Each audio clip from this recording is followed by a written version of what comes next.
Hello, just want to go over directions for the upcoming Karyotype Lab.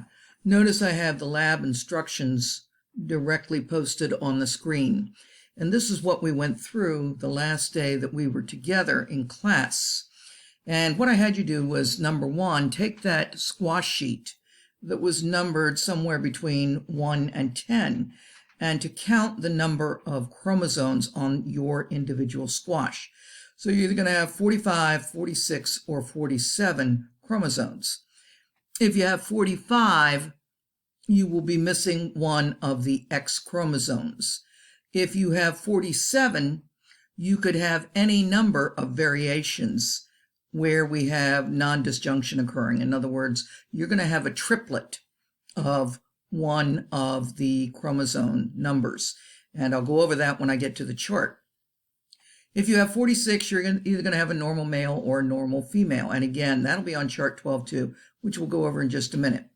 So what I asked you to do was to go over that, make sure you count that, and on your sheet that you were given that eventually I will see where you're going to cut out these chromosomes and paste them or tape them. You're going to put whatever chromosome number you have and record the number of chromosomes that you were actually counted. So where it says mods, you're going to put the number of chromosomes you actually counted. And down at the bottom, you're going to put the squash number. So that's the squash number, 1 through 10, whatever you were given. So make sure you don't lose any of these chromosomes because you'll need each one of them. So when you pair these up, notice you have 3 points of pairing. Number 1, by size. Number 2, you're going to be looking for the centromere. Remember, the centromere is where the chromosomes join together. And finally, you're going to look at the banding. The banding are the black and white lines. And so that's how you're going to match these up. You're going to do first the autosomes. The autosomes, remember, are the first 22 sets of chromosomes. They start, number 1 will be the largest, and number 22 will be the smallest. The 23rd set of your chromosomes are the sex chromosomes. And you will have an X, at least one X, and perhaps a Y. And remember, the Y looks like a badminton birdie. And I've chosen squash number 10, which will have that, and I'll point that out. The X chromosome is a little bit bigger than number 1. Remember, you want to do the 6 chromosomes last. Now, I'm going to pull up the chart where you're going to record this. So this is the chart where you're going to be recording everything. So notice you have 1, let me move this out a little bit. So let me see if I can move this over, maybe. It's not going to cooperate. So what you have, see if I can make this bigger. Nope, nothing's working. All right.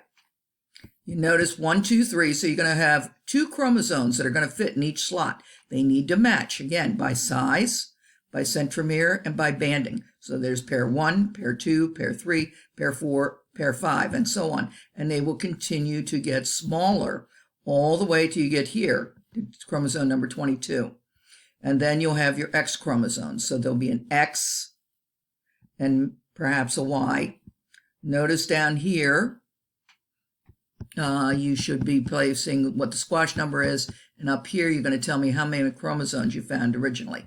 Finally, you're going to put the phenotype in here, and that's going to come from chart 12-2.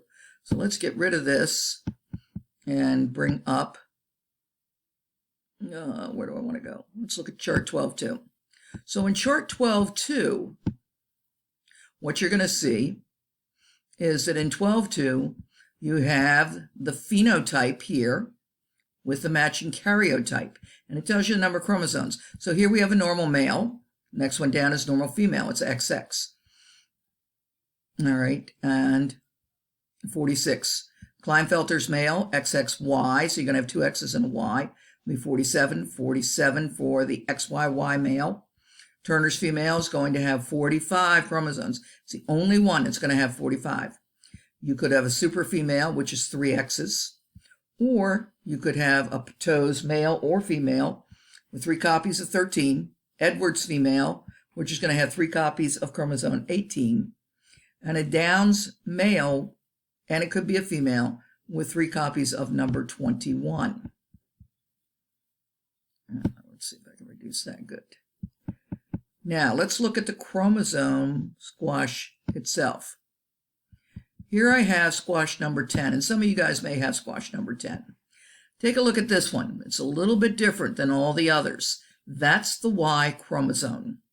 And so if you have this little guy that looks like a badminton birdie, that's going to be one of your sex chromosomes. All right. Your X chromosome is going to look a little bit different. For instance, this one may be the X chromosome. Notice how large it is. Take a look at the centromere. All right, and how that goes together. Now, what you're going to do after you have counted all these is you're going to start to cut these out. And as you cut them out, you're going to pair them up. Again, we're going to match by size. All right, so let's look at these two. They're pretty close. We're going to look at the centromeres, and then we're going to look at the banding. And you may find that they're upside down. They may look similar. They may look different. This one, the centromere, looks very close to that one. And if you turn this one upside down, you're going to find it looks just like that. So that will probably be a pair, and number 1 or number 2. And you're going to continue to do that. When you finish, again, you're going to go back to this chart. As you cut them out, you're going to place them, tape them or paste them onto this chart. And this is all you're going to post on Classroom. When you finish this, when it's all completed, all of the 22 autosomes and the sex chromosomes, and you have gone to the chart to identify what type of phenotype that you have. So that's where that message is, that piece of information is coming from. Then finally, you're going to take a screenshot of it and you're going to post this on Classroom. Now, if you don't understand these directions, reread the directions on the front, or you can contact me via Classroom or via email to go over some part. But listen to this screencast carefully with these directions for the lab. I will post on Classroom what day the lab is due. Monday, Monday is a day 4, and so the H period class will be working on this on Monday. Tuesday will be a day 1. The A period class will be working on this. So I'll probably have it come in on, it takes a couple days to get this done. So I'll probably have it come in on Thursday. So it'll be due on Wednesday for the, let's make them both due on Thursday.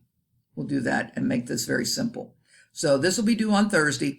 This is the first grade of the 4th quarter. This is not a 3rd quarter grade. The Ed puzzle that you're going to be doing Monday and Tuesday will be the last grade of the 3rd quarter. So this lab is the first grade of the 4th quarter. Again, take your time, do a good job. This is a lab where you can get a great start to the 4th quarter, or if you don't follow directions, perhaps not so great a grade for the 4th quarter. Signing off.